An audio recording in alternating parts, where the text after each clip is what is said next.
Hey guys, it's me, Matt again, and I'm back with another thing that's actually really cool, so check this out. Alright, this is the Wolfbox G900 Tri-Pro, and I'm going to show you kind of some of the features and how it all kind of works and you can do stuff, but I'm going to start with the wires, because the wires are super kind of nitty-gritty and easy. Now, the way I wired mine is, if you can see back there, you see these wires right here, you can kind of see my finger poke through. Yeah, those go into this box, and then I ran those into all of this trim. So bring this down, this trim panel all the way down. You can see the wires pop out. I need to clean this up because there's a way to get it in there. But then they go down here. Then once they're down, the cameras go out right here. You can kind of see it behind this backing plate, and then it plugs into your OBD2 port, which I think is kind of cool because that gives it power and you can turn it on and off. And then it has like a built-in power management system that actually doesn't make it kill your battery, but I always turn off the power button just because I don't want to have to worry about that, because you know the Jeeps and their batteries have no issues, right? Anyway, so this is my two cameras. This is like my preferred place to put it. Is you have my rear view camera, which looks like this. As you saw, I just swiped over, and that's kind of the viewpoint. And if I really want to, I can make it look up at the sky because I like the birds, so you can make it look down at the ground because you don't like seeing things.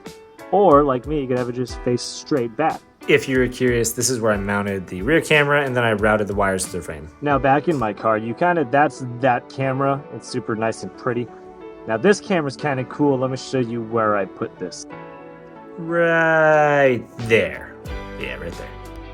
So that camera angle is actually really helpful for those of us that actually off-road, because it helps you see where all the rocks are for your differential. And like, I know there's a trick where it's like the differentials directly under the driver's seat, blah, blah, blah, but actually being able to see it, tire placement, and where all the things are, it's kind of helpful. Now, in the camera setting, you kind of like get cut off, which is like why this look up, look down mode's kind of nice.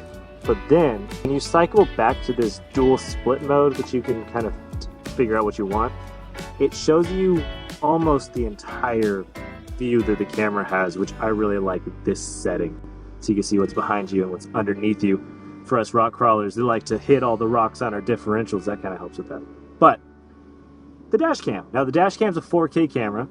It's right there. I don't know if you can see a similar view, but that's what you see. It's nice because it kind of points down a little bit.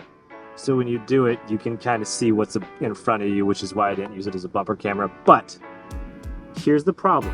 Now, this only really applies to us that have like the 2024 and newer models of Jeeps and JLs and JTs, which is kind of sucky, but there's ways to fix it that I'm actually thinking about that I think Wolfbox can figure out. If you look at it, you can see this box in this camera up here.